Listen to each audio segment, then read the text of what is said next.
Adonai li velo ira, vehi muchi geviati. Adonai li velo ira.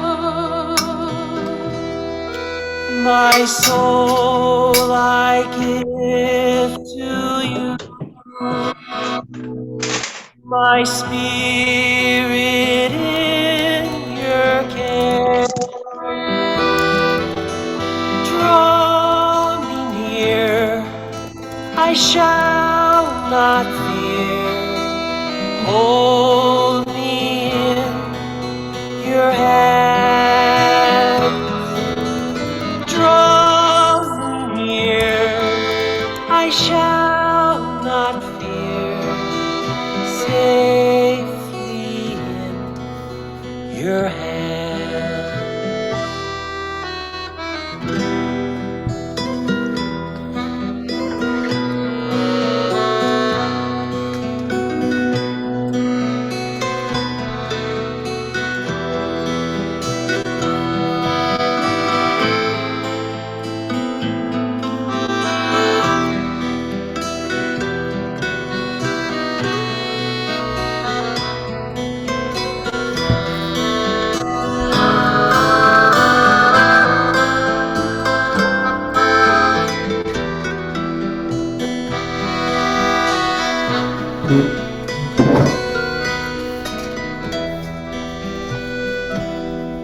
My soul I give to you, my spirit in your hand. Draw me near, I shall not fear. Hold me in your hand. Draw me near, I shall not fear. Adonai li velo ira.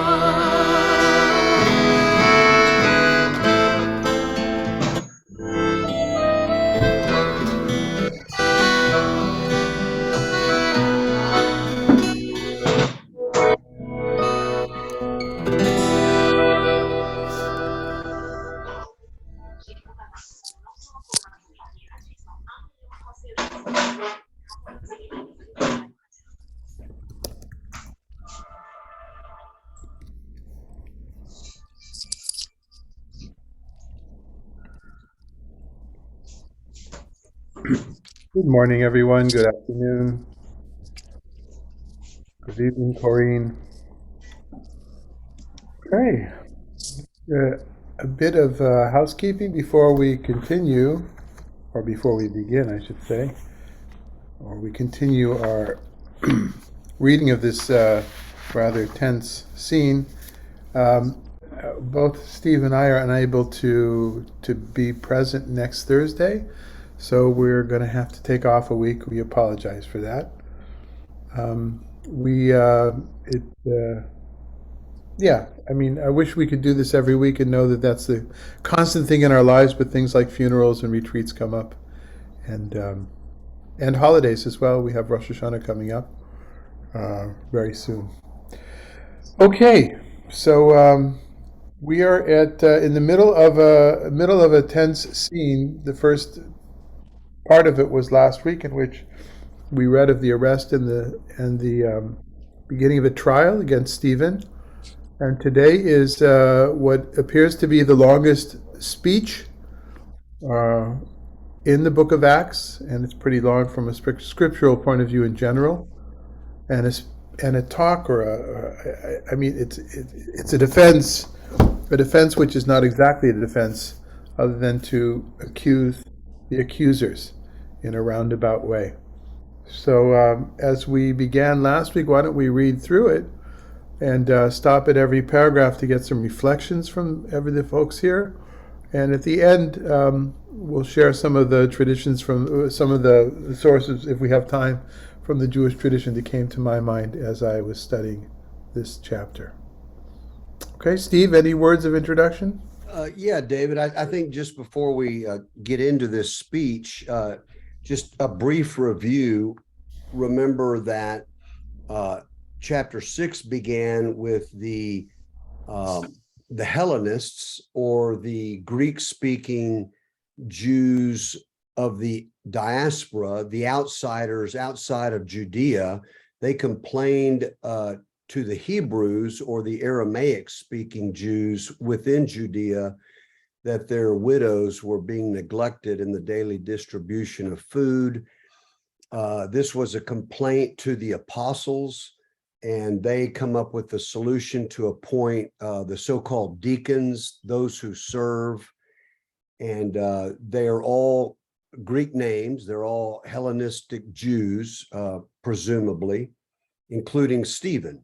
And then Stephen is accused, after doing signs and wonders of a kind, of subverting the law, of blasphemous minimizing, if you will, of Moses and temple observance, and so, or the temple itself. And so these accusers belong to the so-called synagogue of the freedmen. And again, these are probably a mixture, well, slaves, some of whom may have been Jewish, some of them may have been proselytes or converts to Judaism.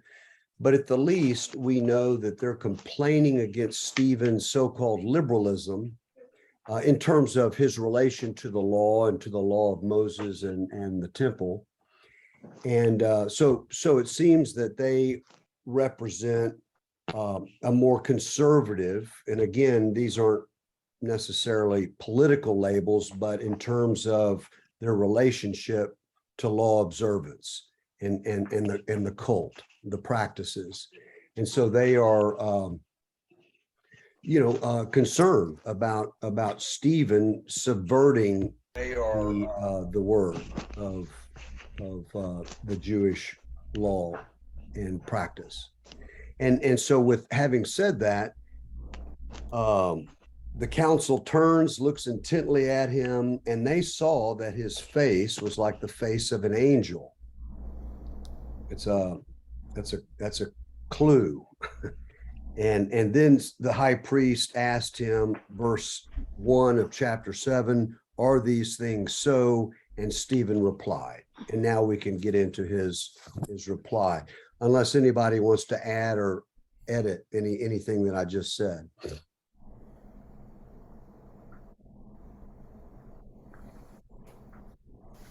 Yeah, G. Hey, how are you? Sorry I'm late. Sound good? Everybody good? David, you want to? No, let's go ahead and jump into it. Okay.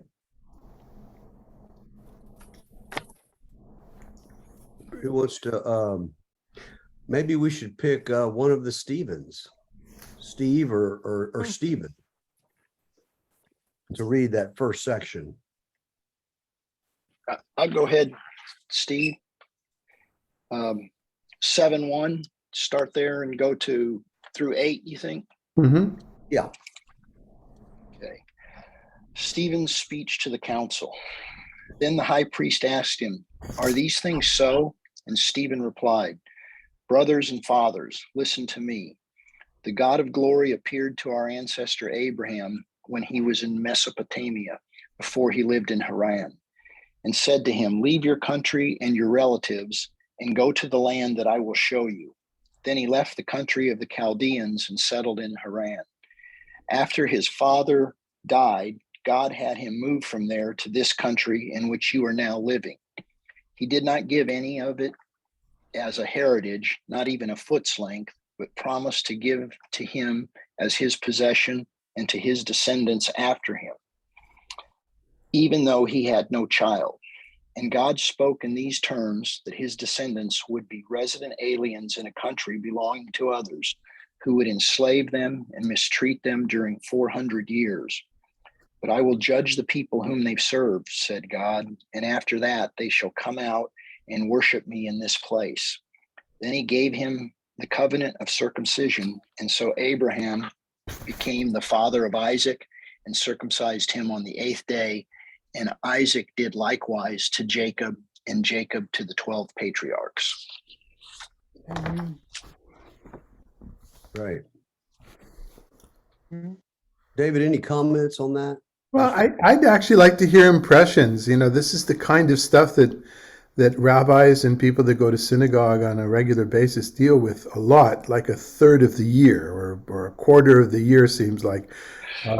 We're dealing with the stories of Genesis and how it comes up. So I'd like to hear from others perhaps. What are the impressions we get when we hear Stephen begin his defense in this way?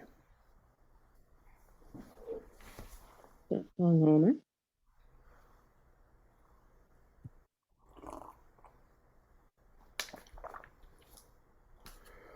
Go ahead. It's interesting how he said, brothers and fathers, listen to me. He seems to be very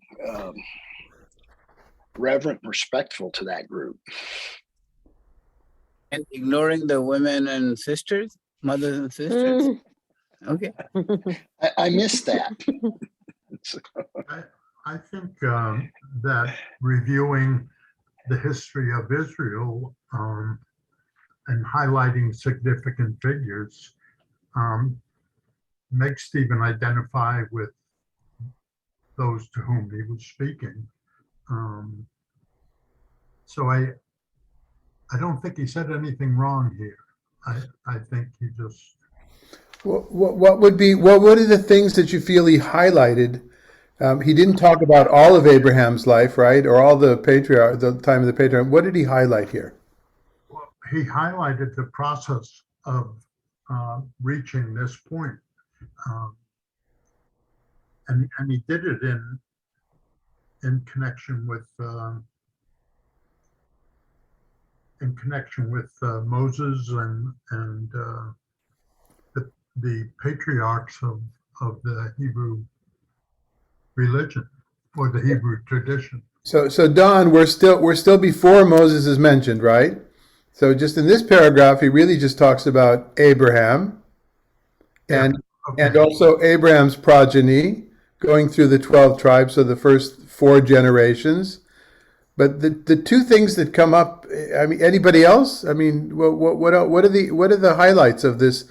He didn't talk about all of Abraham's life. There's no mention of either Hagar or Sarah or the trouble they had in giving birth, and there's no mention of stealing of the birthright by Joseph, by Jacob. There's a lot of things that were.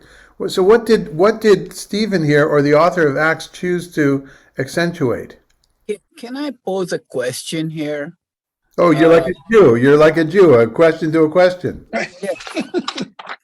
Is Stephen here coming from a Gentile background, or is he himself from a Jewish background? And that question, because he seems to be accepting Abraham, but not necessarily accepting of Isaac and his progeny. So my question is here somehow laying out that the Christians and Jews come from different branches of Abraham? Is that what he's doing here? That's my question. Let Steve reply by himself. My reply is no, I don't think that's what's happening here, because there's so much that is left out. He does include the other patriarchs, the next 3 generations, in that last comment about circumcision. So to my mind, one of the things that the author of Acts wants to bring out here is this issue of circumcision. Circumcision is out there. Whether this is the author's way of throwing this up in the air or the gun that's on the table in the movies, right, that it's going to come up afterwards, and this is going to be an issue amongst the newly forming church, wherever it happens. To me, it seems I have a hunch that that's the case here. The other thing that he brings up is the otherness of Abraham. Abraham not being in his own place and moving from place to place, not once but twice. And then even in the land, he was still an other in the land. It wasn't his own heritage. I'm not sure exactly what that load, what kind of a load that word bears there, heritage. But it seems to me that it still was. There was nothing. Abraham was still the other, and whatever was going to happen was going to be in the future.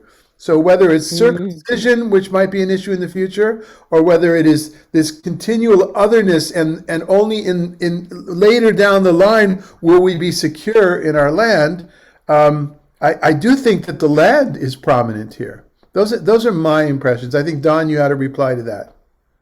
Yeah, I was, it almost sets up the possibility of change. That in talking about circumcision in the way that you described it and what you said, it signals something's going to happen or something may happen. And then one more little side issue is the fact that there is already built into the earliest of the times of this people of Israel is exile. Exile is built into it and foreseen by God, given that prophecy given to Abraham. But don't worry, they're going to get theirs. Those Egyptians, they're not going to get away scot-free, right? And perhaps a hint there as well as to persecutors, justice, heavenly justice, divine justice. And Ajit, I would say that the text suggests that Stephen is a Hellenistic Jew, but not a Gentile. But he is an outsider,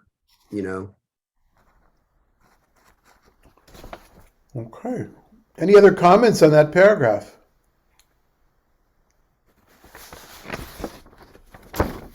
So Stephen's argument slowly unfolds, and now he gets his next stop on the way is the fourth generation, right? He kind of skips over Isaac, other than hinting at uncircumcision, skips over Jacob and all the issues that all right, for another time we'll need to talk about Jacob and Esau and how that was seen not in the first century BC, but perhaps at the end of the first century CE, and certainly in the second century, was seen by the rabbis as playing out the relationship between Israel and Rome, and then with time, hundreds of years later, between Israel and Christianity. But that's not in the text here, and I should have kept my mouth shut. Okay, so I think Steve, you wanted to read as well.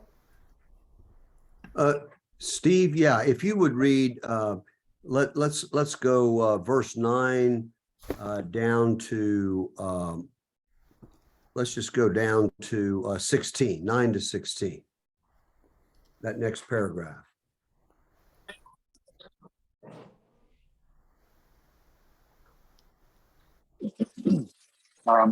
Then some of those who belonged to the synagogue of the We're in verse 9, Steve. Oh, I think you've got to turn the page. It's the next verse 9. Here we go. I'm sorry. The patriarchs, jealous of Joseph, sold him into Egypt, but God was with him and rescued him from all who appointed him ruler over Egypt and over his household. Now there came a famine throughout Egypt and Canaan, and a great suffering, and our ancestors could find no food. But when Jacob heard that there was grain in Egypt, he sent our ancestors there the first visit. On the second visit, Joseph made himself known to his brothers, and Joseph's family became known as to the Pharaoh. Then Joseph sent and invited his father Jacob and all his relatives to come with him, 75 in all. So Jacob went down to Egypt himself, died there as well as our ancestors, and their bodies were brought back to Haran and laid in a tomb that Abraham then bought, and laid in the tomb of Abraham had bought for a sum of silver from the sons of Haman and Gethan. Right. Comments, Sorry. thoughts, questions to that? Stephen, I want to ask about the very first word, the patriarchs, because the story I have always known is that his brothers sold Joseph. Whereas this starts by saying the patriarchs, jealous, that sold him to Egypt. Is that essentially saying the same thing, or am I saying that the story is different than what the Jewish story is? No, I think in this terms, the patriarchs means the other of the tribes that was left off in his list beforehand of who he circumcised. If you notice at the end, he said, then he gave the covenant of circumcision, and to likewise did to Jacob, and Jacob to the 12 patriarchs. The 12 patriarchs are the 12 brothers, and that's how they're known also in. For instance, you have this pseudepigraphal book called "The Testament of the 12 Patriarchs." It's not in either Bible. It's not in the Apocrypha either. So that's just another name for the brothers. In other words, here the Stephen is true, or the author is true to the text that we have in Genesis. It's very. I mean, it's a shortened version. But it's interesting that you ask that, because there are two indications here that either he got it wrong or he had a different version. So I'll just jump to the fact that that Jacob went down with 75 souls. The Hebrew Bible, the Masoretic text, says 70. And so you might say, well, he got that wrong, except for the Septuagint text, as well as Dead Sea Scrolls. Some texts in the Genesis text, fragments of the Dead Sea Scrolls, have the number 75. So here he's just using an alternate, and this is just one of those, another one of the indications that the author of Acts was using the Septuagint, the Greek translation to the Torah. But then when we get to the bottom of the paragraph, there's a confusion between two stories. One is the story of Abraham buying a cave in Hebron for a certain amount of money, and the other one is Joseph being buried in Shechem. And here two stories were confused. Now, does that mean there was another version of the book of Genesis? I don't think so. It seems to me, and it seems from the scholars that I read, that this is just when somebody was working, whether it's Stephen himself, if this is documenting something that happened, or whether it's just the author of Acts, at some point people are using their memories and not necessarily opening up the book to check their references, their footnotes. But again, I would go back and ask, what was the thing that he wanted to emphasize in telling this very silo, just a little tidbit of the book of Genesis, the end of the book of Genesis? What was the point that Stephen was making to the people listening to him? In terms of what he selects to focus on. Right. Yeah. Is this how the Jewish community first came to Egypt, where they became enslaved? Is that how they were brought to Egypt? Yeah. So then you want to ask yourself: how does that move ahead his argument? How does that allow him to persuade others? What would be in that particular point? That happens to be true what you're saying, Ajit. But how does that benefit his argument? For me, it's Joseph being rejected by the others. Joseph coming out as a true leader, someone who solves problems, real problems, in this case, problems of food. As Steve pointed out in the beginning of our study today, let's remember when all this started to happen. When there was a problem with the distribution of funds to widows, of food. And here's somebody who solved that problem, came forward, solved the problem, yet he was rejected. And that's Joseph. And there's all sorts of other issues you could talk about, but it seems to me that that's the common. Abraham was the other, never felt at home. Joseph, again in exile, by the way, not in the land, but in exile, is saving the day, yet rejected by his brothers. Nice.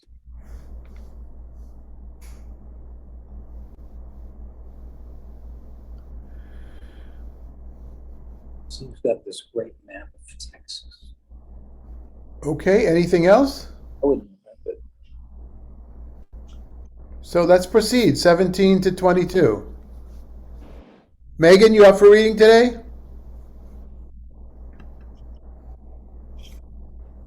I am. I just got my COVID booster, so if I'm foggy, forgive me.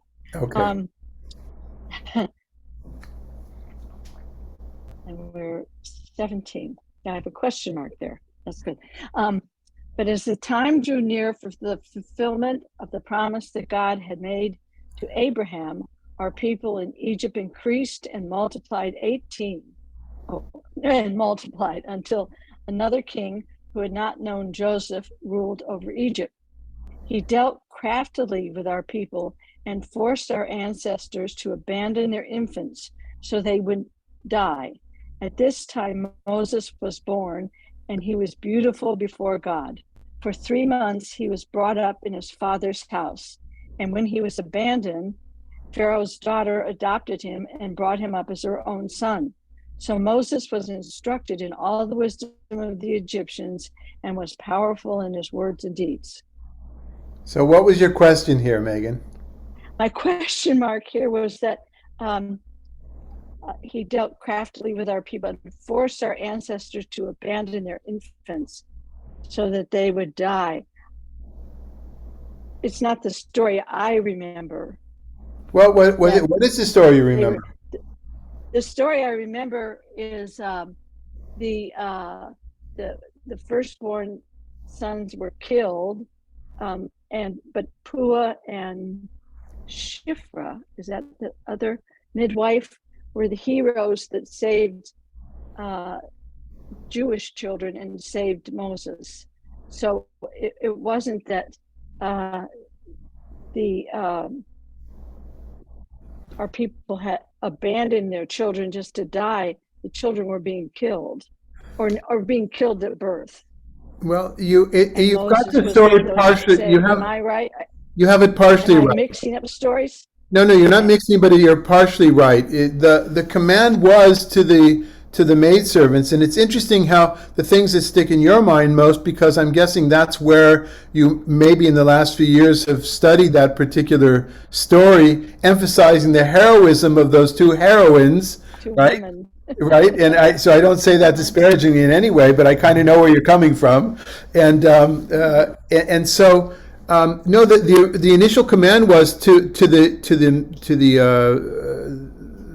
what do you call them? The nurse, the birth Midwives. the midwives was to throw all the boys into the Nile, and so the word of abandon here, we'd have to look in the Greek to see exactly how else it was used, but Moses' parents actually did abandon him.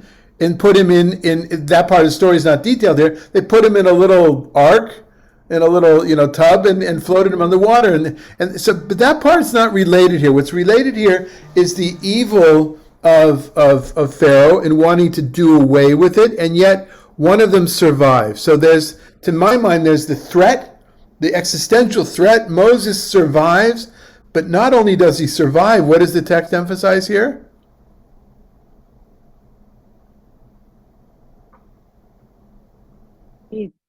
He thrived. He became sort of the son of the son of the Pharaoh, Son of the Pharaoh, and learned. He was instructed in all the wisdom of the Egyptians, so he knew his enemy, who he didn't know would be his enemy.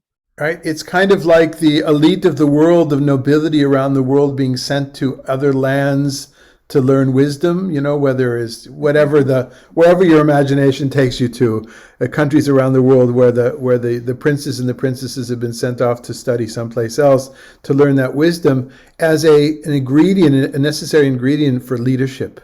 Right, now having the wisdom, and perhaps here in this, I'm just venturing. I'm curious to hear what you have to say, Steve Kinney.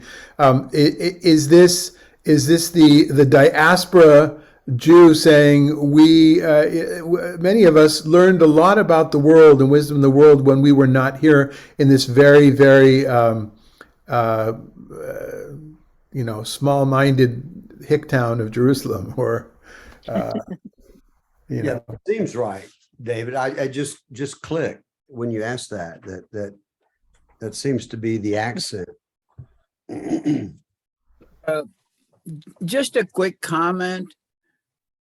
Krishna, the Hindu, what we former Hindus worship, was born exactly the same way.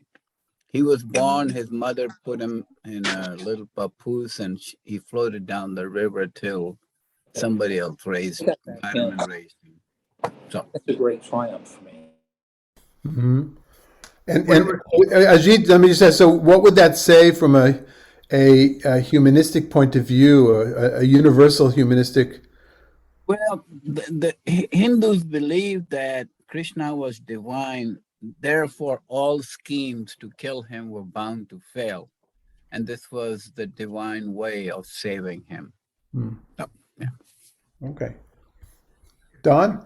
If we go back to the section of verse 8, the reason why he's giving this speech is in defense of the charge that he had spoken blasphemous words against Moses and God. And I don't see a connection to that answer in the sections that we have read so far. I don't see his defense, affirmative defense. I see a passive defense, but not an affirmative defense to that charge of blasphemy against Moses and God in that which we read so far. Steve, you want to reply to that?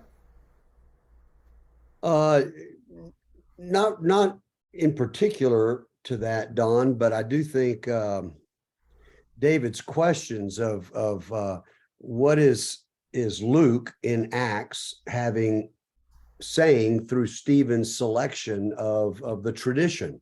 It's very selective, and that idea of being an outsider comes to the fore. That idea of being a resident alien, gaining wisdom outside of Judea, if you will.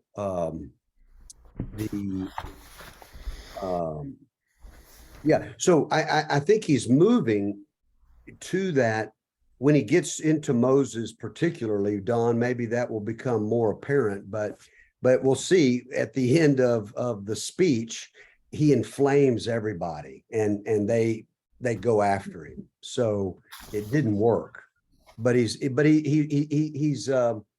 making a case that the Jewish Christian mission to the outsiders, he's justifying that in some way, it seems to me, in this speech, laying the foundation for moving out into the Gentile world and incorporating the outsider into the covenant people, but without circumcision being required. So I don't know if that gets at it. Yeah, I think it does. The comment about circumcision, it almost like you set up an argument that listeners can identify with, and then you proceed to turn the guns and really create your own argument, your own charge or defense. That's what it seems like to me. And I think that is what's happening. That's beginning to unfold in that way. Good. Now, in all fairness, he does now begin to focus on Moses, and the rest of the speech is going to be about Moses, so that's disproportionate from a biblical character point of view. But let's also try to pay attention now. What are the things in Moses's life and what we know from the Torah, from the narratives of the Torah, that he chooses to dwell upon here, and what are the things that he scoots over, skims over really quickly? Okay. Tom Bonnell, are you able to read the next couple of paragraphs?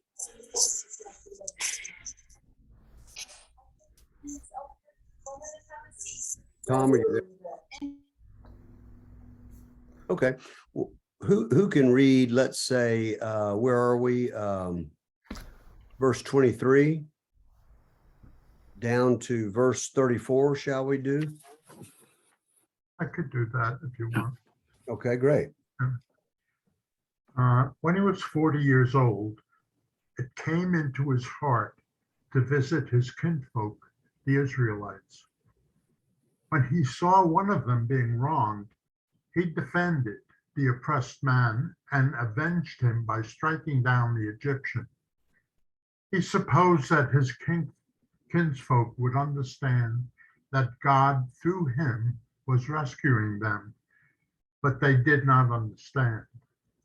The next day, he came to some of them as they were quarreling and tried to reconcile them, saying, "Men, you are brothers.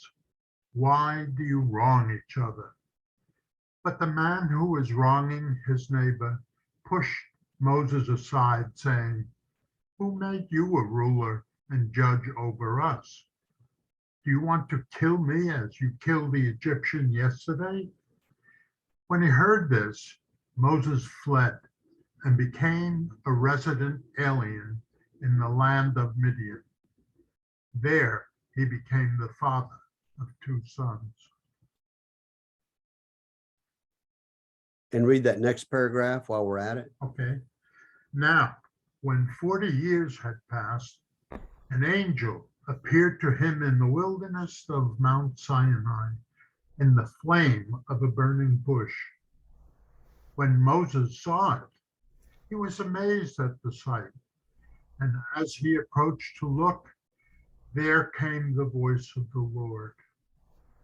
"I am the God of your ancestors, the God of Abraham, Isaac, and Jacob." Moses began to tremble and did not dare to look. Then the Lord said to him, "Take off the sandals from your feet, for the place where you're standing is holy ground. I have surely seen the mistreatment of my people who are in Egypt and have heard their groaning, and I have come down to rescue them. Come now, I will send you to Egypt."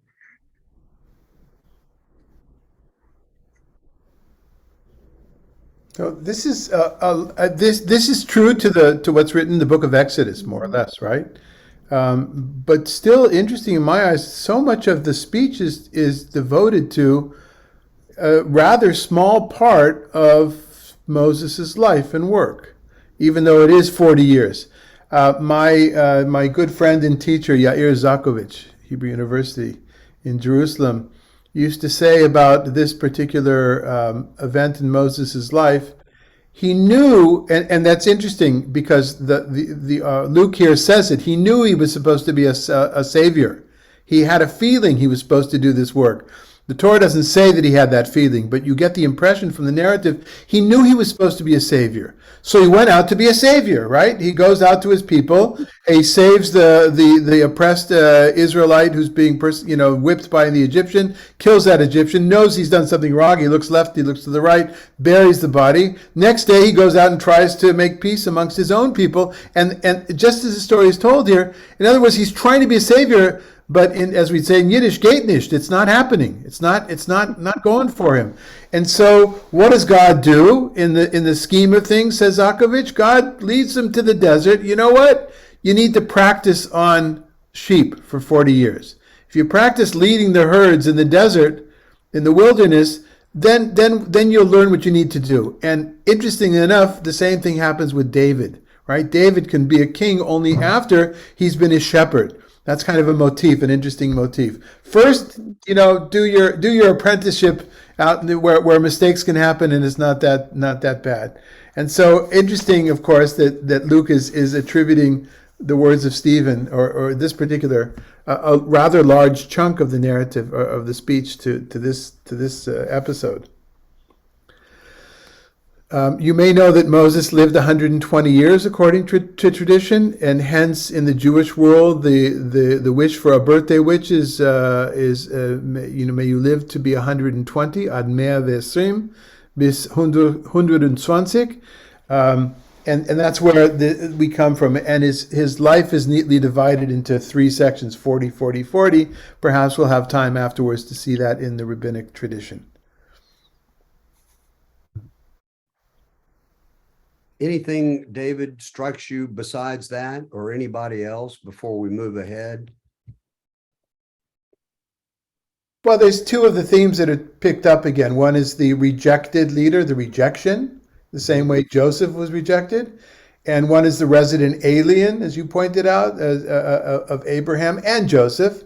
So this otherness, this being rejected, yet having the goods and being chosen by God. What comes into here is connecting it with Abraham is this chosenness. Mm-hmm. Chosenness. Don. Yeah, I see a connection to Christ here too, of being rejected. Absolutely right. I think, that this kind of discourse sets up that connection very well. Yeah, I don't remember what psalm it is. You might. It's probably 118 or 119. Evan masu habonim haita l'rosh pina. The stone that was rejected by the builders became the cornerstone or the touchstone. And in a interesting. In Jerome's commentary, if I remember correctly, years ago, it's all about Jesus's life, which makes sense, of course, right? And in many Christian traditions, that verse is about Jesus. I think somewhere in the Gospels, perhaps also. But in rabbinic literature, there's a whole list of different biblical characters that could be said about, right? Not just the ones that we have here, but this theme, this motif of the one being rejected, being the true leader. Yeah.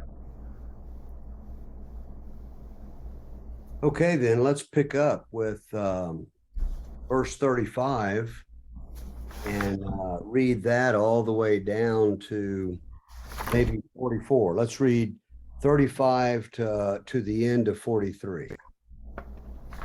Anybody want to read?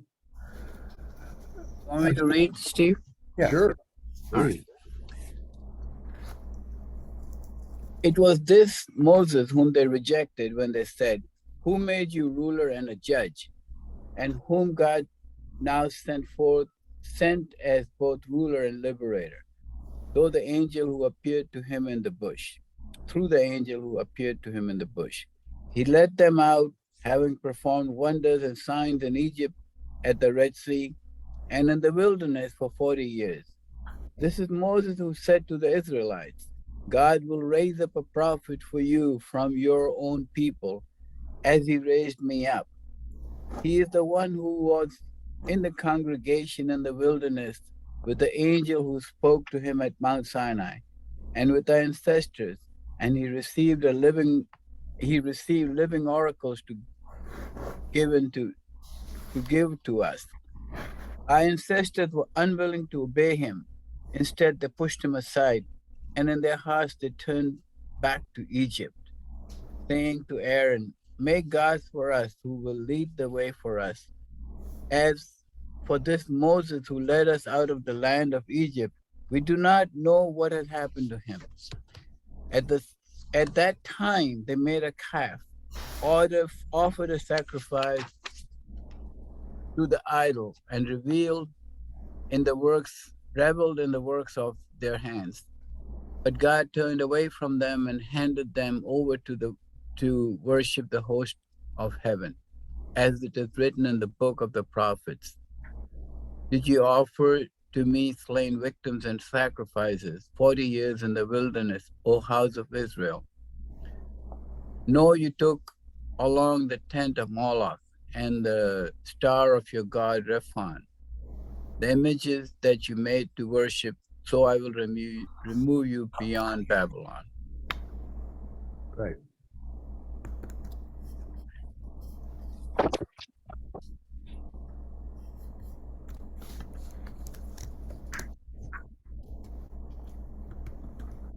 Anybody? I think there's an attempt here to draw a parallel between Moses and Jesus, because he was rejected, but God sent him as a liberator, is what strikes me as that parallel. You have the 40 days in the desert, 40 years versus 40 days. I think that's that typological number there. And you have the temptation of Jesus in the desert to worship. Yeah, that's what, yeah. And there's the wonders and signs, which is, I think, a pretty big deal in the Book of Acts, right? I think that's going to come up a lot as well. Connecting, two of you or a few of you have mentioned the connection between Jesus and Moses here, or others, but of course, this is what Stephen is doing for himself, right? This is a reenactment of Jesus's trial and Jesus's life, so to speak, and kind of there's a template for leadership of this fledgling church. The template are these kinds of suffering leaders, I think. Interesting that huge parts of the Torah are skipped over here. And one of the major events, at least from a Jewish point of view, when I say Jewish, I mean post-biblical, that's my usage of the word Jewish. One of the main focuses of Jewish understanding of the Torah and telling of the Torah, and also the telling of the Torah itself, is the giving of the law at Sinai, which is really kind of glossed over here. It's really kind of skipped over. It's mentioned, but it's not the fireworks that it is in Exodus 19:20 or 20. And so many of the other stories. Of course, the golden calf is emphasized here because it is the rebellion of the people against the leadership of Moses and hence the leadership of God. Why is there always opposition? I mean, in this whole story, the story in the scriptures, there is always opposition against leaders. Yeah, and I understand where your question is coming from, Don, because we live in a country which is just so serene and placid and peaceful and composed when it comes to leadership. I mean, isn't that kind of the quintessential human characteristic? Yeah, but we're talking about a divine being here having a relationship with the people, and you would think that it would sink in some way, some part, somehow. Right. So your question is essentially a theological question, right? Your complaint is with God. Well, maybe I'm thinking too, is this a political speech or a theological speech? Little of both, I would say. I go back to this, he receives the living oracles, from Sinai. And verse 39, our ancestors were unwilling to obey him. Instead, pushed him aside, and in their hearts, they turned back to Egypt, saying, make gods for us who will lead the way for us. They want leaders, but they want a different kind of leader. As for this Moses who led us out from the land of Egypt, we don't know what happened to him, but we liked it in Egypt, even though we were slaves, because at least we had, we had food. And so I don't know. I think Moses, kind of has a prophetic bent in this retelling, that they are pushing back against preferring gods of their own making, gods that they can somehow maybe control, or idolatry. And I think that is, at the end of the day, the accusation that is being made here against the Jewish leadership in Stephen's day, that they're guilty of idolatry, ironically. Also points out to the fairly ordinary nature of Moses and Jesus, that they were human beings. They were men, arms and legs and all. They didn't have halos around their back of their heads and wings and stuff like that. So someone who from within you arises up and says, now I'm your leader, you're likely to say, who died? Who made you in charge here? I mean, that's a natural human response, I think. Mm-hmm. Yeah, Ajit, I like that comment a lot, and I want to go back to it when we get into 2 or 3 sections from now. So if I forget to mention something, remind me about that, the halo phenomena, so to speak. Shall we continue then? I think so. Who hadn't read, who would like to read verse 44, let's say all the way down to the end of 53? Rita Claire, you up for reading today? Yes. Great. So it's 44. Our ancestors had the tent of testimony in the wilderness, as God directed when he spoke to Moses, ordering him to make it according to the pattern he had seen. Our ancestors, in turn, brought it with Joshua when they dispossessed the peoples whom God drove out before our ancestors. And it was there until the time of David, who found favor with God and asked that he might find a dwelling place for the house of Jacob. But it was Solomon who built a house for him. Yet the Most High does not dwell in houses made with human hands. As the prophet says, heaven is my throne and the earth is my footstool. What kind of house will you build for me, says the Lord? Or what is the place of my rest? Did not my hand make all these things? You stiff-necked peoples, uncircumcised in heart and ears, you are forever opposing the Holy Spirit, just as your ancestors used to do. Which of the prophets did your ancestors not persecute? They killed those who foretold the coming of the righteous one, and now you have become his betrayers and murderers. You are the ones who received the law as ordained by angels, and yet you have not kept it. Did you want me to go on? No, I think let's get a few comments before we get to the final scene. The plot, those who stage is set. What, Ajit? They killed those who foretold the coming of the righteous one. Is that referring to Elijah, maybe? I don't know. Where are you? At verse 51. They killed those who foretold the coming of the righteous one. Who is being mentioned here?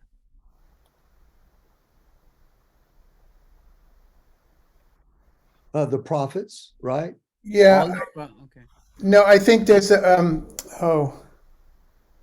there's a story about a Zechariah. There's one story, I think, in Hebrew biblical literature that became a template in Second Temple period for this persecution of I'm blanking on it now. There was the blood calls up from the. Okay, I'm sorry. Yeah, I think that it's referring to that particular motif. It's a general statement. It's not Elijah though. That we don't know. Elijah was brought up to heaven by God. He didn't exactly die. But the ongoing rejection, again, the motif of rejection, the rejection of the leaders of God's chosen leaders, the opposition to the idea of God having a space, a place, and seeing that as a concession concession as well, and how it was put off until Solomon. And so what he's doing here is, and what he's doing is again, the picking and choosing, he skimmed over almost all of the material of biblical of the laws of the Torah, right? There's nothing about eating kosher here. There's nothing about purity and impurity. There's nothing about particular sacrifices. I mean, so much of the Torah is about all these kind of things, phylacteries, all these things that would have been. What are the things that are mentioned here? We'll get back to circumcision that he mentioned beforehand and how that's echoed here. But the temple itself and what he's trying to do, again, now, Don, he's reacting to the accusations. If the accusations were that he blasphemed Moses and the temple, he's kind of handled the Moses thing here, and now he's getting to the temple itself. In other words, you folks, you landed on the wrong thing. Even though it was built, according to Isaiah, and that's the quote here, that heaven is my throne, it really didn't need to be built. You're focusing on the wrong thing, and hence focusing on Jerusalem is the wrong thing as well. And perhaps even focusing on the land of Israel is the wrong thing. To me, I feel this is laying the groundwork. Luke is laying the groundwork for the expansion that's going to happen in our text that we're reading. There's a stylistic thing that happens here that I'm not sure everybody caught in verse 51. You are forever opposing the Holy Spirit, just as your ancestors. Until now, he said ours. Throughout the whole thing, he said ours. Now he says yours. Why are the Jewish or the rabbinic ears attuned to this change of person? Because in the Haggadah of Passover, the Passover night, we have this episode in the Haggadah of the 4 sons, the 4 children, and how you educate. And the evil son says, "What are these things to you?"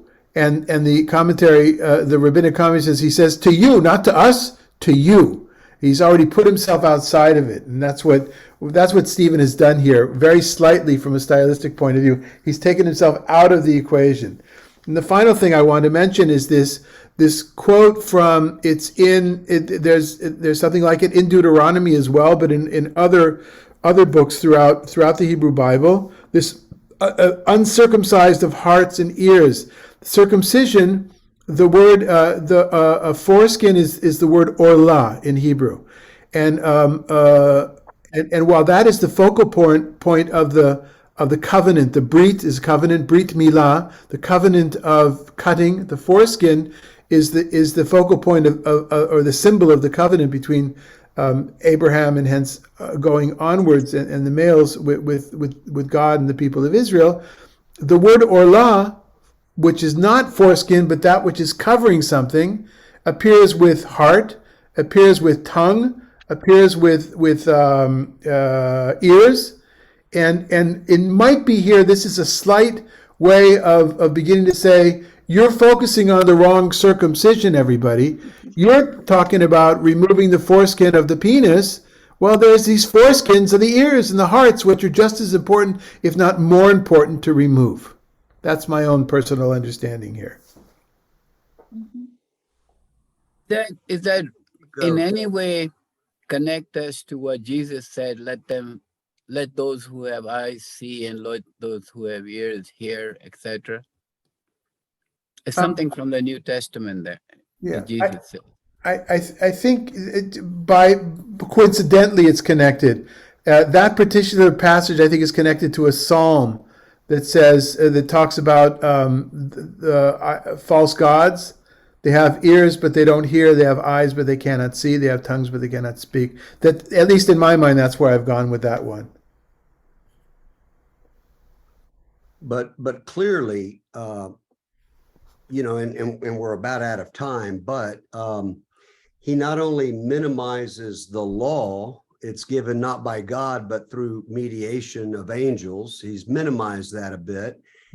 And also the temple. He's minimized the temple, which of course is at this time the center, or in this setting, it's the center of political, economic, religious life. It's the thing itself that he's now picking at, and that becomes political.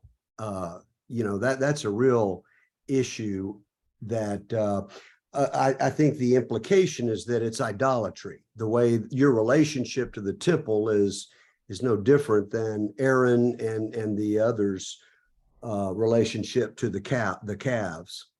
On that point, let me just share something from modern Israeli Jewish thought. The Israeli philosopher Yeshayahu Leibovich used to say about the Kotel, the Western Wall, that it was idolatry. He's no longer living. And of course, which really upset a lot of people, but the truth is that made sense to me when I saw there. What I find very often at the Western Wall, while people are telling themselves they're praying to God, I feel it's just way too dangerous. It's fetishism in the classical sense of the word. They're praying to the wall. The notes go into the wall. And you want to say to yourself, really? You think God is limited? That God can't know that your prayers from your mouth or from your heart that needs a note? Now, of course, we all know that we need to write that note. We need to be able to feel that we're doing something and putting it in there. But the danger that Leibovich saw in the wall is a real one in mistaking, and all the more so, I would say. And the wall was a support. The Western Wall is a support for the Temple Mount. It wasn't the outer wall of the temple. It was a support of when Herod flattened the hill. But let's go on and finish the section in the next minute that we have. Ajit, why don't you go ahead and read the rest for us? The stoning of Stephen. When they heard these things, they became enraged and ground their teeth at Stephen. But filled with the Holy Spirit, he gazed into the heaven and saw the glory of God and Jesus standing at the right hand of God. Look, he said, I see the heavens opened and the Son of Man standing at the right hand of God. But they covered their ears with a loud shout. All rushed together against him. Then they dragged him out of the city and began to stone him. And the witnesses laid their coats at the feet of a young man named Saul. When they was stoning Stephen, he prayed, Lord Jesus, receive my spirit. Then he knelt down and cried out in a loud voice, Lord, do not hold the sin against them. When he had said this, he died. Wow. Right, which of course we're all reminded in the New Testament context of the Passion. Although I would say this one is on steroids, isn't it? Because this is far more violent. And this is not an official legal execution, the way it's described here. This is a lynching. This is a mob scene and a lynching.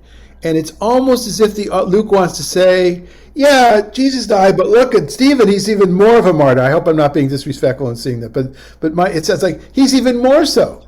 And maybe that's what you needed to do to have this, again, to show that the church is alive, that the living Torah is still being given. I'm not really sure. I think what we'll have to lead with in 2 weeks, I would like to lead with, is this very subtle, or maybe not subtle, of planting the seed of Saul right here at the end of the story, as if to say, but don't worry, salvation is already, the seed's been planted.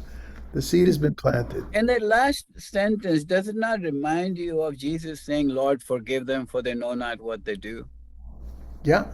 And it also reminds you one of the Transfiguration too, the vision of Jesus and Moses. Right. Yeah, I mean, I that's not exactly, but. And I also think that's a reference to Daniel's chapter 6, and the Son of Man coming on the clouds. Yeah. Which was, I think the important point for me here is that the killing of Stephen is not attributed to official Jewish authorities. It is not. It's a mob that killed him. It is Stephen who enraged the mob and they killed him. It was not officially sanctioned or anything. and I would go so far to say as this story here has been reenacted in the church itself over, and in all religions perhaps, but this keeps happening, right? This sort of situation with idolatry and lynching. David, would this be considered murder or manslaughter in a commandment? I would imagine murder, but it's an interesting question. You know, what happens when it's a collective? I don't think that the Torah talks about. Well, that's a tough one because the son of the disobedient son law in Deuteronomy, the one who drinks too much, eats too much, and doesn't listen to his parents. The punishment there is that the people stone him, the village stones him, the community stones him, with the parents throwing the first stones. And that's a little bit reminiscent here as well. And there, of course, it's not only is it not a transgression, it's the mitzvah, it's the commandment. I would like to leave us all where, as opposed to thinking of the difficult scene we've just seen, because it is for the Jewish community, Jews amongst us, this time, the week before Rosh Hashanah, which is actually a week and a half from now, the Jewish New Year's, is to think of the fact that we're looking at this text, which is sacred to part of our community. Others, we respect the text, but it doesn't have the same amount of holy value, so to speak. But what we see is a reflection of all of us. All of us, this is a coming together of the traditions in which it's good, I feel that we as Jews can understand, it's good to self-reflect, to use this as a mirror. How have we selectively chosen different parts of our literary tradition, and not just of the Torah, but going forwards, and what things do we emphasize, what things do we leave out? From a Christian point of view, perhaps this is a time to reflect as well on what did Christianity bring with it from the earlier tradition, what did it leave aside, without making any judgments, but just to be aware of the fact that we are constantly picking and choosing. And that's how we get by in life. So I want to wish everyone Shana Tova, as we say, Ktiva v'chatima tova. May we all be written and sealed in the book of life. Thanks. All right. Thank you. See you in 2 weeks, everybody. 2 weeks. Thank you. Bye-bye.